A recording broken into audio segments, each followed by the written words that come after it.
Hey, hello everyone. Welcome back to YouTube platform Bright English Hub. Today I am here in front of you to discuss about active passive voice. आज मैं आपके समक्ष active passive voice एक interesting topic लेकर उपस्थित हूँ। इसके बारे में समझेंगे, जानेंगे और आसानी से और ट्रिक्स के साथ इसे समझेंगे और यह जानेंगे कि एक्टिव से पैसिव वॉइस किस तरीके से फॉर्म किया जाता है, क्या इजी ट्रिक्स हैं एक्टिव से पैसिव वॉइस फॉर्म करने के लिए और इससे संबंधित जो भी आपको इंपॉर्टेंट चीज होगी उसकी जानकारी इस लेक्चर में प्रोवाइड कराई जाएगी। लेक्चर को शुरू करने से पहले चैनल को सब्सक्राइब करें और वीडियो को लाइक करना ना भूलें ताकि जो भी इंपॉर्टेंट जानकारी मैं आपको यहाँ पर इस चैनल पर, इस प्लेटफॉर्म पर प्रोवाइड करा रही हूँ वो आप तक पहुंचे और आप आसानी से और इजी ट्रिक्स के साथ इंग्लिश ग्रामर सीखें और जानें और समझें।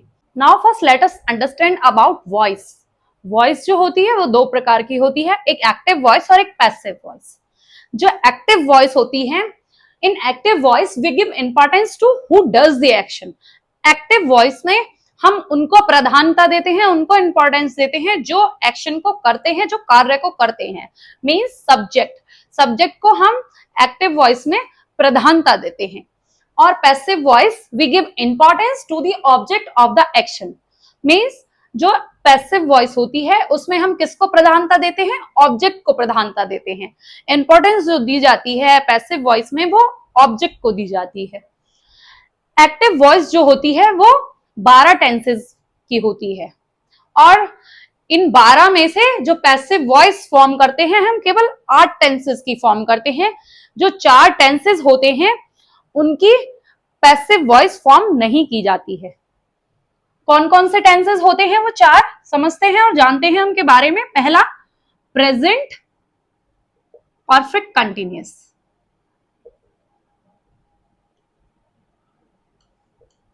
दूसरा पास्ट परफेक्ट कंटिन्यूअस,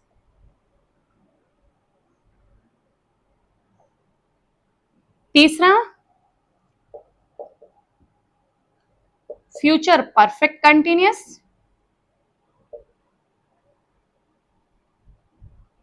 और चौथा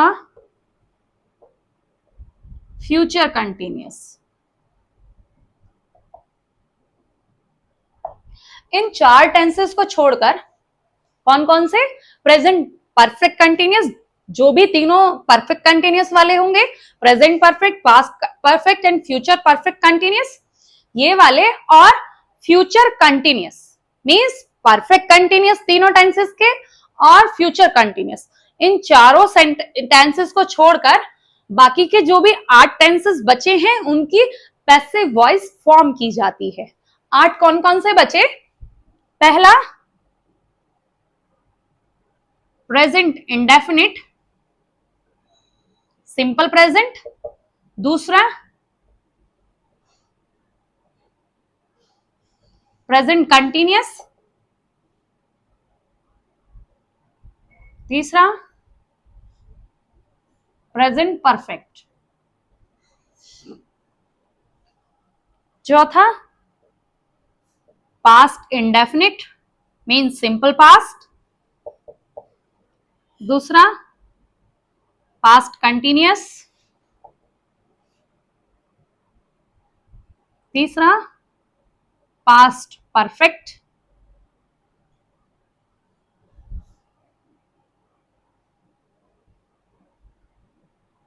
सातवां फ्यूचर इंडेफिनिट सिंपल फ्यूचर, आठवां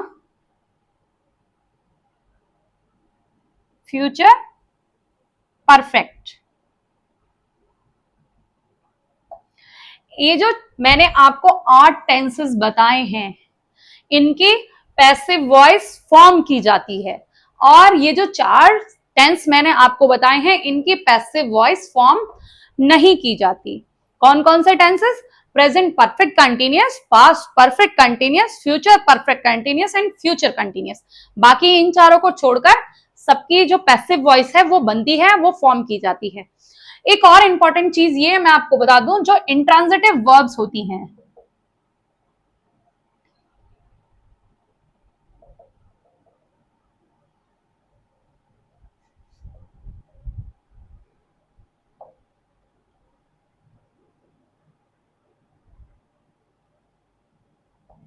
पैसिव वॉइस इनकी नहीं बनती, इनकी पैसिव वॉइस फॉर्म नहीं की जाती है। जितनी भी अकर्मक क्रियाएं होंगी उनकी पैसिव वॉइस फॉर्म नहीं होगी।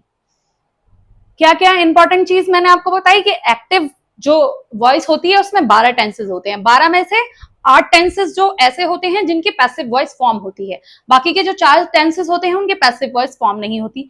और जितनी भी इंट्रांजिटिव वर्ब्स होती हैं उनकी पैसिव वॉइस फॉर्म नहीं होती है। ये मैंने आपको कुछ इंपॉर्टेंट चीजें बताई जिससे हम आसानी से जो एक्टिव से पैसिव वॉइस है वो फॉर्म कर सकते हैं। अगर किसी को टेंसेस के बारे में नॉलेज नहीं है तो सबसे पहले उसे टेंसेस के बारे में सीखना चाहिए। इस वीडियो के डिस्क्रिप्शन बॉक्स में टेंसेस के फुल लेक्चर्स की डिटेल दी हुई है, लिंक प्रोवाइड कराया गया है, उस पर जाकर विजिट करें और टेंसेस के बारे में पूरी विस्तार से समझे, point two point easily in easy methods with simple tricks के साथ टेंसेस को सीखें और समझें और जानें, तभी आप एक्टिव से पैसिव वॉइस फॉर्म कर पाएंगे। Now we will understand about some important tricks to form active voice to passive voice. Active से पैसिव वॉइस बनाने के लिए कुछ ट्रिक्स के बारे में जानेंगे और समझेंगे। आइए समझते हैं। जब एक्टिव वॉइस का कोई सेंटेंस होगा तो सबसे पहले उसमें क्या आएगा, सब्जेक्ट आएगा, फिर उसके बाद वर्ब इन एक्टिव फॉर्म, उस एक्टिव फॉर्म में वर्ब का इस्तेमाल किया जाएगा, और सबसे लास्ट में क्या आएगा, ऑब्जेक्ट आएगा। जब हम पैसिव वॉइस फॉर्म करते हैं तो किस तरीके से फॉर्म होगी, आइए समझते हैं ट्रिक के साथ। जब हम एक्टिव से पैसिव वॉइस बनाएंगे तो जो ऑब्जेक्ट होगा उसे हम कहाँ प्लेस करेंगे, यहां उठाकर ऑब्जेक्ट को पटक देंगे। ओ नो, इसके साथ तो बहुत ज्यादा जाती हो गई। तो मीन्स सबसे पहले ऑब्जेक्ट को एक्टिव वॉइस में जो ऑब्जेक्ट लास्ट में दिया हुआ होता है, पैसिव वॉइस में उसे सबसे आगे लाके पटक देंगे, और जो सब्जेक्ट होता है उसको सबसे लास्ट में जाकर पटक देंगे। कितनी बेइज्जती की ना सब्जेक्ट की, सब्जेक्ट, और सब्जेक्ट से पहले क्या लगा देंगे, बाय लगा देंगे। क्योंकि पैसिव वॉइस में ये ऑब्जेक्ट बन चुका है, नया ऑब्जेक्ट है, नए ऑब्जेक्ट से पहले बाय का प्रयोग पैसिव वॉइस में किया जाता है। हम इस स्ट्रक्चर से आसानी से ये समझे कि जब हम एक्टिव वॉइस को पैसिव वॉइस में कन्वर्ट करेंगे तो सबसे पहले जो एक्टिव वॉइस का ऑब्जेक्ट होगा उसको पैसिव वॉइस में सबसे आगे लाके पटक देंगे, और जो सब्जेक्ट होगा एक्टिव वॉइस का पैसिव वॉइस में उसे सबसे लास्ट में जाकर पटक देंगे। उसके साथ इतनी ज्यादती करेंगे कि उसको सबसे लास्ट में रख देंगे और उससे पहले बाय का इस्तेमाल करेंगे। और जो वर्ब होगी एक्टिव फॉर्म में उसे पैसिव वॉइस में चेंज करेंगे, क्या कर use of past participle form of main verb in passive form. Means past participle मतलब वर्ब की थर्ड फॉर्म का इस्तेमाल किया जाएगा। अगर एक्टिव वॉइस में जो वर्ब है वो सेकंड फॉर्म में या फर्स्ट फॉर्म में है, उसे थर्ड फॉर्म में कन्वर्ट कर देंगे एक्टिव वॉइस में। बस यही एक सिंपल सा रूल है कि जो वर्ब होगी वो वर्ब की थर्ड फॉर्म इस्तेमाल की जाएगी पैसिव वॉइस में। According to tense we use helping verbs. Tense के अकॉर्डिंग हेल्पिंग वर्ब इस्तेमाल की जाएगी मेन वर्ब से पहले। एक इंपॉर्टेंट ट्रिक ये भी है कि जो समय है, जो टाइम है एक्टिव वॉइस में, वही टाइम पैसिव वॉइस में रहेगा। टाइम से मतलब है टेंस। जो टेंस एक्टिव वॉइस में है वही टेंस पैसिव वॉइस में इस्तेमाल किया जाएगा। बस अंतर ये होगा कि वर्ब की थर्ड फॉर्म उस पैसिव वॉइस में जो हम फॉर्म करेंगे लगा दी जाएगी, और जो टेंस होगा उसका कोई चेंज नहीं होगा। मींस जो टेंस, जिस टेंस में एक्टिव वॉइस दी हुई है उस टेंस के अकॉर्डिंग उसकी जो पैसिव वॉइस जब हम बनाएंगे तो वहां पर जो मेन वर्ब होगी उससे पहले हेल्पिंग वर्ब का इस्तेमाल करेंगे। यहां पर मैंने एक एग्जाम्पल लिया है, मोहन टीचेस गोपाल। तो मोहन क्या है, यहाँ पर सब्जेक्ट है, और गोपाल क्या है, ऑब्जेक्ट है। मैंने आपको एक सिंपल सी ट्रिक अभी ये बताई कि गोपाल को उठाकर यहां पटकेंगे और मोहन को उठाकर यहां पटकेंगे। गोपाल को यहां पर ले आएंगे, गोपाल, फिर उसके बाद क्या लगेगा, किस उसमें है, ये प्रेजेंट में है, तो यहां पर इज लगेगा according to subject. Gopal is यहां पर टीचर्स की थर्ड फॉर्म क्या हो जाएगी, टॉट हो जाएगी, टॉट। फिर उसके जब हम सब्जेक्ट को ऑब्जेक्ट बनाएंगे पैसिव वॉइस में, तो उससे पहले क्या मैंने आपको भी बताया था कि बाय का यूज करेंगे। फिर मोहन। कितनी इजी तरीके से हमने ये एक्टिव से पैसिव वॉइस में कन्वर्ट किया। जो यहां पर सेंटेंस है एक्टिव में, मोहन टीचर्स गोपाल, मोहन गोपाल को पढ़ाता है। और पैसिव वॉइस में केवल इतना अंतर हो जाएगा कि गोपाल मोहन के द्वारा पढ़ाया जाता है, बस केवल यही अंतर होगा और कोई डिफरेंस नहीं होगा।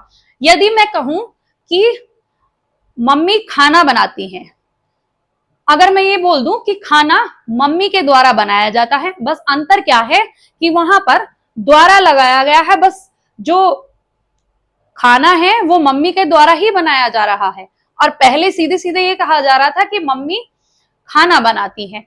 अगर मैं ये बोलूं कि राम क्रिकेट खेलता है, एक्टिव वॉइस होगी, और पैसिव वॉइस क्या होगी, क्रिकेट राम के द्वारा खेला जाता है। बस यही अंतर है, कोई डिफरेंस नहीं है कि सब्जेक्ट को, जो एक्टिव वॉइस का सब्जेक्ट है उसे पैसिव वॉइस में ऑब्जेक्ट बना दिया जाता है, और जो ऑब्जेक्ट है एक्टिव वॉइस का उसे पैसिव वॉइस में सब्जेक्ट बना दिया जाता है, और जो वर्ब की फॉर्म है पैसिव वॉइस में थर्ड फॉर्म इस्तेमाल की जाती है, मींस पास्ट पार्टिकल फॉर्म इस्तेमाल की जाती है। और जब हम जो सब्जेक्ट है उसे ऑब्जेक्ट बनाएंगे, नया ऑब्जेक्ट फॉर्म करेंगे, उससे पहले बाय का इस्तेमाल किया जाता है। और कोई इतना सिंपल फंडा है कि और एक्स्ट्रा कुछ भी नहीं है इसे समझने के लिए। पहली बात मैंने आपको क्या बताई कि जो इंट्रांजिटिव वर्ब्स होती हैं उनकी पैसिव वॉइस फॉर्म नहीं होती, और जो पैसिव वॉइस फॉर्म होती है केवल 8 टेंसेस की होती है। 4 टेंसेस ऐसे होते हैं जिनकी पैसिव वॉइस फॉर्म नहीं होती। वो कौन कौन से होते हैं, present perfect continuous, past perfect continuous, future perfect continuous and future continuous. तीसरी बात मैंने आपको ये बताई कि जो टेंस होगा वो चेंज नहीं होगा, जिस टेंस में एक्टिव वॉइस है उसी टेंस में पैसिव वॉइस फॉर्म होगा।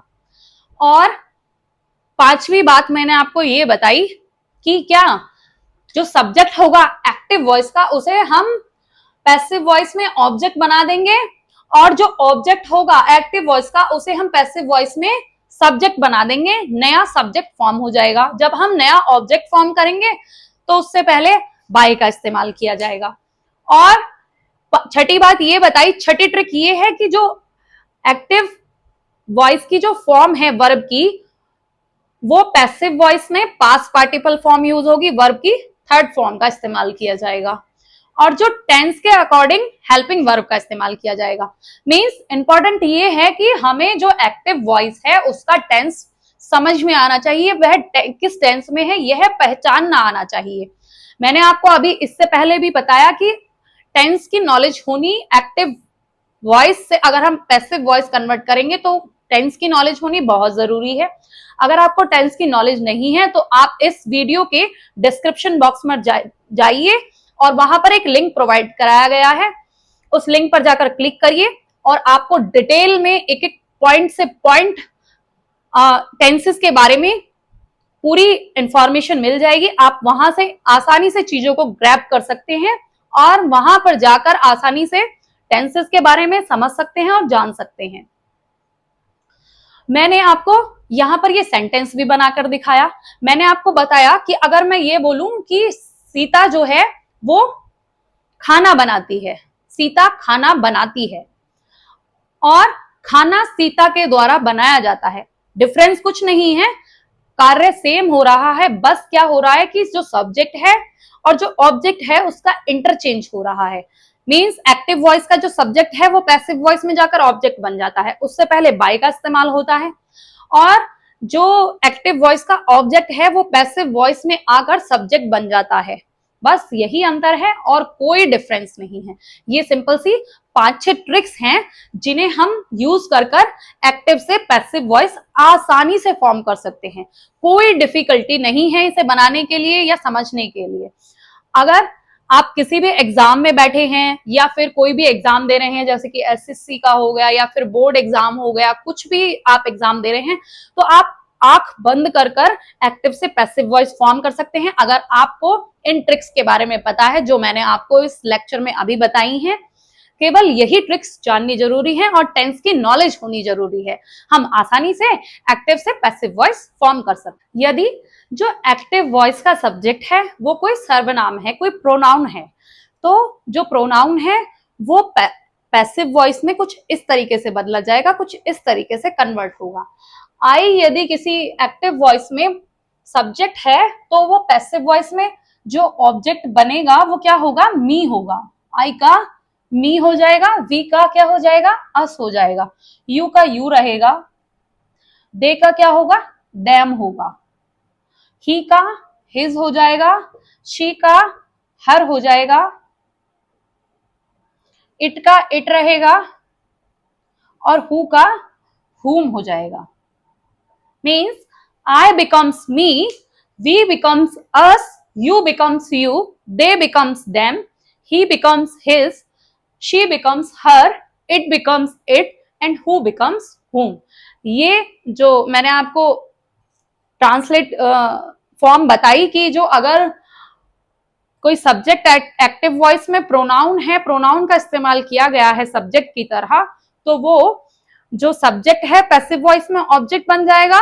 तो जब ऑब्जेक्ट फॉर्म होगा वो कुछ इस तरीके से चेंज हो जाएगा। मींस आई का मी हो जाएगा, वी का अस हो जाएगा, यू का यू रहेगा, दे का देम हो जाएगा, ही का हिज हो जाएगा, शी का हर हो जाएगा और इट का इट रहेगा, हु का हुम हो जाएगा। बस ये चीज पता होनी चाहिए, ये इन चीजों के बारे में जानकारी होनी चाहिए, आप आसानी से एक्टिव से पैसिव वॉइस फॉर्म कर सकते हैं। बाकी कोई इतना स्ट्रिक्ट रूल नहीं है, कोई इतनी स्ट्रिक्ट इसमें फॉर्मेशन नहीं है कि आप उसे नहीं बना सकते। केवल ये पता होना चाहिए और ये पता होना चाहिए सब्जेक्ट ऑब्जेक्ट, जब एक्टिव में ये सब्जेक्ट होगा तो पैसिव में ये ऑब्जेक्ट हो जाएगा और ये एक्टिव में पैसिव में सब्जेक्ट बन जाएगा। बस यही अंतर रहेगा। और जो वर्ब की फॉर्म यूज की गई है एक्टिव वॉइस में, वो वर्ब की थर्ड फॉर्म यूज की जाएगी पैसिव वॉइस में, और हेल्पिंग वर्ब टेंस के अकॉर्डिंग जो पैसिव वॉइस है उसमें इस्तेमाल की जाएगी। बस यही ट्रिक याद करनी है और कोई इजी ट्रिक इनसे इजी हो ही नहीं सकती कि जिसे मैं आपको बताऊं और आप आसानी से एक्टिव से पैसिव वॉइस फॉर्म कर पाएं। I hope the information about active and passive voice which I have provided to you in this lecture will be well understood by you। मैं उम्मीद करती हूं कि मेरे द्वारा दी हुई जानकारी एक्टिव और पैसिव वॉइस के बारे में आपको अच्छे से समझ में आई होगी और अच्छे से समझ में आएगी। एक्टिव और पैसिव वॉइस की अकॉर्डिंग टू टेंस जानकारी हम अगले लेक्चर में प्रोवाइड कराएंगे। तब तक के लिए जुड़े रहें अपने प्लेटफॉर्म ब्राइट इंग्लिश हब के साथ। अगर आपको मेरी वीडियो पसंद आई है तो चैनल को सब्सक्राइब करें, वीडियो को शेयर करें, लाइक करें और बेल आइकन दबाना ना भूलें।